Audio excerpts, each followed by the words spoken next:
जय देवभूमि। सभी प्यारे विद्यार्थियों का एक बार फिर से थपलियाल एजुकेशन हब में स्वागत है। तो प्यारे विद्यार्थियों, जैसा कि आपको विदित है कि हमारे पास आजकल गढ़वाली और कुमाऊनी लोकोक्तियाँ जो चल रही थी उसके हमने लगभग 4 पार्ट कंप्लीट कर चुके हैं। आज हमारा 5वां पार्ट है, जिसमें मैंने कुछ महत्वपूर्ण ज़्यादा नहीं 1 से 10 तक महत्वपूर्ण मैंने आपके लिए लोकोक्तियाँ, गढ़वाली लोकोक्तियाँ विशेषकर से लाई हैं। तो चलो देखते हैं कौन कौन हमारे एग्जाम की दृष्टि से महत्वपूर्ण लोकोक्तियाँ हैं, उन पर एक बार चर्चा करते हैं। ठीक है, तो चलेंगे, पहले से स्टार्ट करते हैं। फर्स्ट लोकोक्ति हमारे पास जो है, भिंडी बिरालोना मूसानी मारेंदा। भिंडी बिरालोना मूसानी मारेंदा का मतलब होता है, इस मुहावरे का मतलब ये होता है कि अगर हम जो है ज़्यादा लोग हैं तो ज़्यादा लोग कभी भी काम नहीं करते हैं। ठीक है, याद रखना, यानी कि ज़्यादा बावर्ची खाना खराब कर देते हैं। उसी प्रकार जो है जितने ज़्यादा लोग, जितने मतलब कहते हैं ना कि ज़्यादा बिल्ली होगी तो उतने ज़्यादा चूहे नहीं मारे जाएंगे।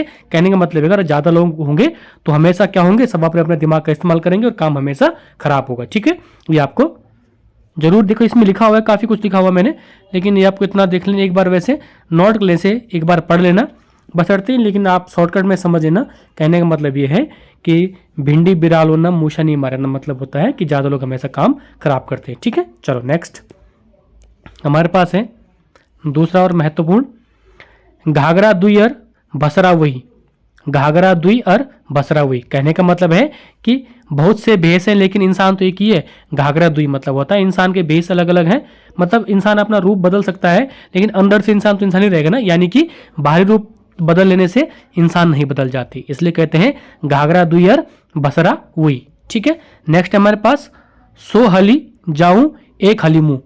100 हली जाऊं एक हली मुंह, इसका शाब्दिक अर्थ है कि कई बार क्या होता है, सीधा मामला इसका यह है कि 100 हली जाऊं का मतलब यह है, एक बार इसको आप पूरा पढ़ लेना, कि पुराने समय में सामाजिक बनावट के आधार पर समाज में मौजूद गैर बराबरी, मतलब ये पूरा पढ़ लेना आप। लेकिन जो इसका शाब्दिक अर्थ है वह है कि जिनके पास जमीन कम थी उनका काम एक ही हल से हो जाता था।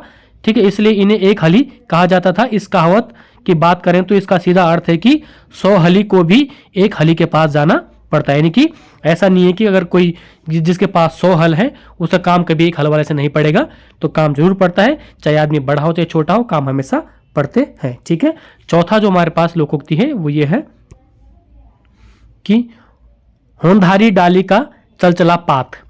होंधारी डाली का चलचला पात कहते हैं ना कि वीर, कहते हैं ना, आपने एक हिंदी में भी एक मुहावरा सुना होगा कि होनहार बिरवान के होते चिकने पात, यानी कि जो हुनरमंद होता है ना वो उसके लक्षण पहले दिखने लग जाते हैं, यानी कि होंधारी डाली का चलचला पात, कि जो व्यक्ति हुनरमंद होता है उसके लक्षण हमेशा पहले दिखते हैं। देखा होगा आपने, जैसे मतलब इंस्टीट्यूट में कई बच्चे आते हैं लेकिन जो बच्चा पढ़ने में ना थोड़ा सा ठीक होता है ना उसके लक्षण पहले दिख जाते हैं कि लड़का कर जाएगा, तो उसे कहते हैं होंधारी डाली का चलचला पात। ठीक है, नेक्स्ट हमारे पास, जब बिगड़ गए काम तब बैसाखू बाबू को आई नाम, यानी कि काम खराब होने के बाद बैसाखू बाबू का नाम याद आता है, यानी कि बैसाखू बाबू का प्रयोग यहाँ सुपात्र के लिए किया गया है। यानी कि जब काम बिगड़ जाता है ना तभी हमें अच्छी याद आती है।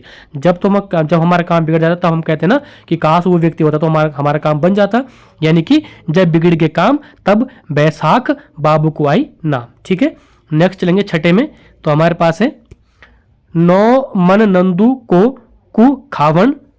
नौ मन नंदू को कु खावन और नंदू को माँ छाछ मांगण, यानी कि 9 मन नंदू को कु खावण। कहने का मतलब है, इसका सीधा अर्थ है कि नंदू लोगों के पास तो केवल 9 मन अनाज है और हम उन्हीं से क्या मांग रहे हैं, छाछ मांगी जा रही है। तो इसका मतलब है कि भैया जिनके पास संसाधन की कमी है हम उन्हीं से क्या मांग रहे हैं, मदद मांग रहे हैं। यानी कि 9 मन नंदू को कु खावण और नंदू को माँ छाछ मांगण, यानी कि जिनके पास संसाधन कमी है उन्हीं के पास क्या कर रहे हैं, मांगने जा रहे हैं। ठीक है, नेक्स्ट हमारे पास, पूस का जौ और बुढ़ेंदा वक्त का छोरा।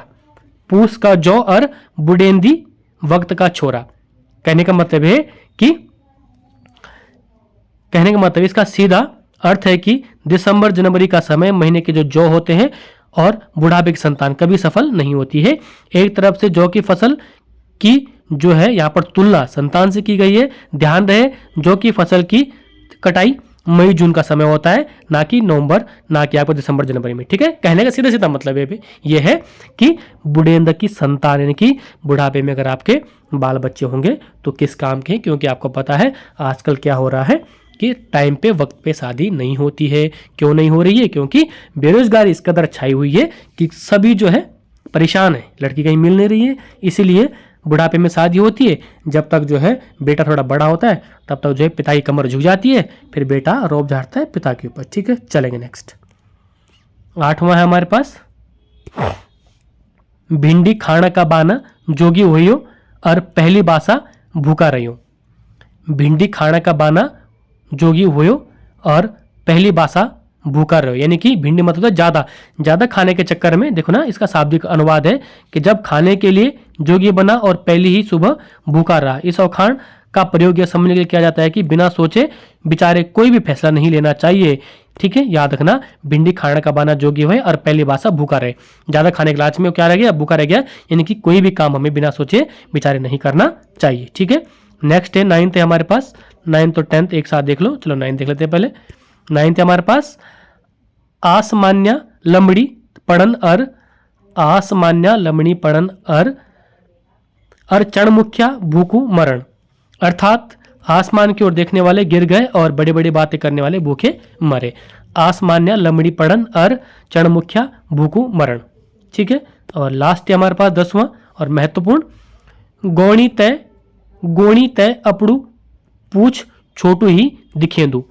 इसका सीधा ही हिंदी अर्थ है कि लंगूर को अपनी पूछ हमेशा छोटी दिखती है। लंगूर भैंस को बोलता है कि मेरी पूछ छोटी है। इस अवखाण का प्रयोग यह समझने के लिए किया जाता है कि इंसान को अपनी खुद की गलतियां कभी भी नजर नहीं आती, कमी कभी कम नजर आती, कभी नजर ही नहीं आती। इसलिए कहते हैं कि गोणी मतलब होता है, लंगूर कहता है भैंस को कि तेरी पूछ बहुत लंबी है। ठीक है, तो ये थी आपकी 10 लोकोक्तियां, बड़ी महत्वपूर्ण है। आगे जो आपको लोकोक्ति मिलेगी, अब वो मिश्रण मिलेगा सभी बुकों का। अभी तक जो है बरोदी सर की बुक से चल रहा था, अभी आपको आगे मिश्रण मिलेगा। और ज़्यादा से ज़्यादा इस वीडियो को शेयर करें और उस विद्यार्थी तक उस वीडियो को पहुंचाएं जो बिल्कुल कोचिंग करने में यहाँ पर दूर नहीं आ सकता और घर में बैठकर तैयारी करना चाहता है। उसके अगर 1-2 नंबर यहाँ से आ जाते हैं तो इससे अच्छी बात कुछ हो ही नहीं सकती है। ठीक है, तो थैंक यू, आज के लिए धन्यवाद।